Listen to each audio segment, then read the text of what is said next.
Tomorrow is Election Day again. Tomorrow is Maine, which is state number 9, the 9th state to go through some sort of decision-making process toward picking a Republican nominee for president. And after Iowa and New Hampshire and South Carolina and Florida, Nevada, Missouri, Minnesota, and Colorado, let's count Missouri for the sake of argument, even though we might have to change this when they vote again and it counts.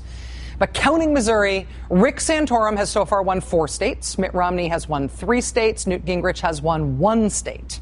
At the beginning of this cycle, there were like a zillion people running for this nomination. But now we are down to 4, and all but one of them has won in at least 1 state. The only one of these guys who hasn't won is Ron Paul. Weirdly, though, Ron Paul seems the happiest of any of them in his I just lost another primary and or caucus late night speeches, right? Ron Paul seems both happy and like he has something up his sleeve. And we do have to remember, the straw vote is one thing, but then there's one other thing called delegates. Yeah! I honestly congratulate him. He ran a good campaign, but I also said I would see him soon in the caucus states. When the dust settles, I think there's a very good chance that we're going to have the maximum number of delegates coming out of Minnesota. We will be going to the caucus states, and we will be promoting the whole idea of getting more delegates because that's the name of the game, and we will pursue it. There's some other good news, too, and it's an ongoing caucus, and it's over on the East Coast. I think it's the state called Maine. Even though Ron Paul has not won anything yet, he seems very happy and excited about his prospects, at least in the states that hold caucuses instead of primaries. Here's the thing, though. We've already had 4 states with caucuses, and Ron Paul hasn't won any of them. So the caucus state thing may be his strategy, but it doesn't seem to be working. Or is it? Da, da, da. After the Colorado and Minnesota caucuses this week, Dave Weigel, our previous guest this hour, highlighted a rather arcane press release from the Ron Paul campaign. Quote, "We may well win in Minnesota and do far better in Colorado than yesterday's polls indicate." This was after the Minnesota results, and this is what we all think the results were from Minnesota and Colorado. But according to the Ron Paul campaign, after those states closed, they think they might win in Minnesota. In Colorado and in Nevada, quote, "We will have good numbers among the actual delegates awarded, far exceeding our straw poll numbers."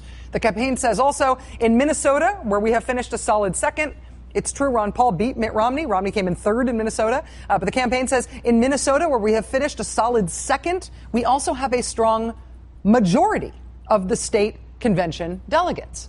The Ron Paul campaign is well organized to win the bulk of delegates there. They're saying they're going to win in Minnesota, even though they came in 2nd there. The Ron Paul campaign is saying that even though they came in 2nd, they could win. Again, we may well win in Minnesota and do far better in Colorado than yesterday's polls indicate. I want to explain what I think is going on here. Sort of need a prop. I don't have a prop.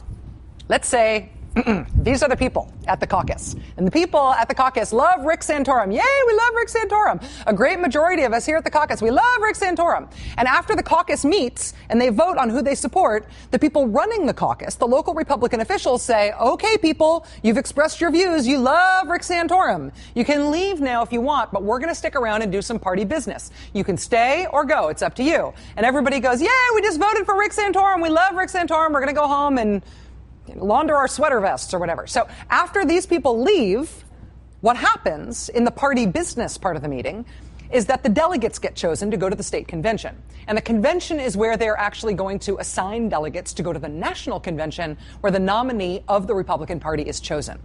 But once the so-called Santorum voters leave from the caucus, the Ron Paul supporters stay for the party business where the delegates are chosen, vying to be chosen as those delegates. You supposedly need 1,144 delegates in order to get a majority and to get the Republican Party's nomination. In theory, the people who are chosen to be delegates to the convention are supposed to go to the convention and say, oh, all the people at my caucus love Rick Santorum, therefore I'm a Rick Santorum delegate. Whatever their personal view is, in theory, we think of that delegate as reflecting the expressed view of the people at the caucus who said who they liked. But what if the delegate who goes to the convention says, I don't care what all those crazy people in the sweater vests thought. I'm a delegate for Ron Paul. That's the Ron Paul strategy, as best as I can make it out. outstay the other candidates' supporters at the caucuses in the hopes of becoming a delegate, regardless of what the caucus decided. That's why they're saying we may very well win in Minnesota, even though Rick Santorum won Minnesota. They are breaking the connection between who people expressed a preference for at the caucus and how that will is expressed in the bigger Republican Party process of picking the nominee. In other words, it doesn't matter who you voted for, your vote counts for Ron Paul. This is what the Ron Paul campaign says they are doing. It's not a secret. Look in their press release. They're giving examples. In one precinct in Larimer County, the straw poll vote was 23 for Santorum, 13 for Paul, 5 for Romney, 2 for Gingrich. There were 13 delegate slots from that precinct in Larimer County, and Ron Paul got all 13. Not a secret. They are explaining that they are doing this. Is this legal? Apparently, this is legal. At least it seems to be under Republican Party rules. The delegates are supposed to reflect the view of the caucus or the precinct that they came from, but nobody says they have to. And that weakness is why Ron Paul, I think, looks very excited every night when he apparently is losing these states, but he doesn't think he is. Here to explain further is Doug Wead. He's a senior advisor to the Ron Paul campaign, and we're therefore very grateful that he's chosen to come and talk with us. Mr. Wead, thank you so much for being here. You're welcome, and I'm glad you were born, too, so I wouldn't have to sit here and talk to myself. That would be very, very boring. Thank you for saying so. In this, explaining this process, I am absolutely sure I just got something wrong, because it is a complicated process. Is there anything about those logistics that I messed up in that explanation? Boy, you did a great job, and you've restored my faith in journalism, because I watch television and I see them saying Romney has this many delegates and Santorum this many delegates, and as you know, not a single delegate has been awarded from Iowa or Minnesota or Missouri or Colorado or Nevada. And as you point out, we're tracking this at the precinct level. We think we have the majority of them. We think we've won in Iowa, we won in Minnesota, we won in Colorado, and Missouri's yet to be seen. And we think we probably won in Nevada because we're counting the precinct votes. The only thing that I might add is there's nothing wrong or deceptive about this. Anybody can stay. You know, Woody Allen says 80% of success is showing up. Well, our people show up, and they have a right to do that, and they're committed, and so they're running as delegates at the precinct level to the county convention, where they will again run as delegates from the county convention to the state convention. Are they being open at the precinct level? Are they being open about the fact that they will support Ron Paul no matter what happened at the caucus, or is this sort of a sneak attack strategy? Oh, no, they're open.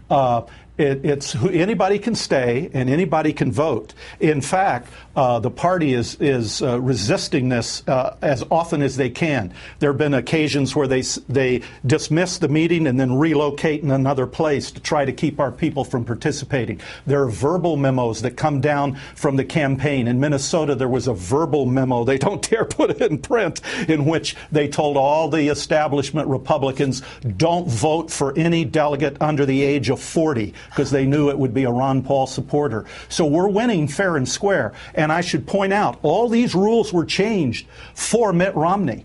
They were changed so that the establishment Republicans could give Mitt Romney a chance to win this nomination in spite of evangelical resistance in the South. So it's all been set up for Romney. We're the poor guys who come. We don't have Goldman Sachs money, but we're coming in playing by their rules. And yes, we have a smile on our face because right now, the big story missed until you just broke it tonight is probably we have more delegates than anybody in this race right now when all of this is finalized. Sorry to interrupt there. When you said the Republican Party has changed the rules in a way that tried to sort of effectively game the system for Mitt Romney, right. What rules do you think they changed to Mitt Romney's benefit? Well, of course, Florida was moved up because it was a state that would help him. Nevada and Arizona were moved up because there were states with large LDS population.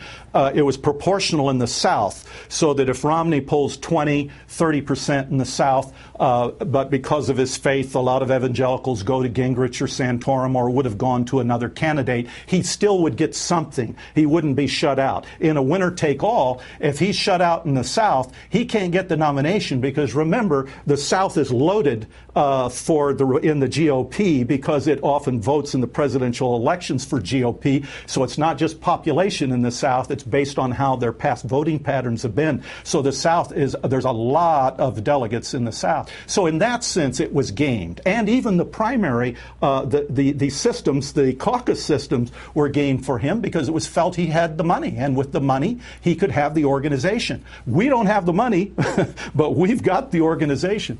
I'm assuming that your overall goal is to make Ron Paul the Republican Party's nominee for president. I realize that's what you are in this for. But for the sake of argument, say that you do not achieve that, but you have amassed a very large number of delegates heading into the Republican convention. What would then be the purpose of amassing all of those delegates? What would you use that power and that leverage for? Well, as you know, anybody who's an observer of modern political history knows that a brokered convention is extremely remote. There are delegates that will move to another candidate if they get a box of Godiva chocolates on their pillow at the hotel in Tampa that night. But Ron Paul delegates are not going to go even if they are offered Secretary of State. So if we can get to a convention with a sizable number of delegates, and if Gingrich stays alive and Santorum stay alive, we could have a brokered convention. It would be a huge show, even though there's a remote possibility. And of course, there are many things we want. We'd like to see the Federal Reserve audited, for example, and Romney's the only candidate left in the Republican Party who hasn't taken that step, and with good reason. His money's coming from Goldman Sachs. Doug Wead, senior advisor to the Ron Paul campaign. Mr. Wead, we have the hardest time in the world trying to get anybody from any of the campaigns to talk to us. So I am, A, very grateful that you were here. But, B, I hope that you'll come back. I think this is a huge story, and you helped us explain it. And I would love to have you back on the show if you'd come back. I thank you for breaking the story, because up till now, finding delegates for Mitt Romney, he says he's got them, but it's kind of like weapons of mass destruction in Iraq. Everybody thinks they're there, but nobody can name a one of these delegates that he's won, except the winner-take-all in Florida and the two primaries. But in the caucus state, you can't find them because they aren't there yet. Doug Wead from the Ron Paul campaign. Thank you again, sir. Appreciate your time. Thank you. All right.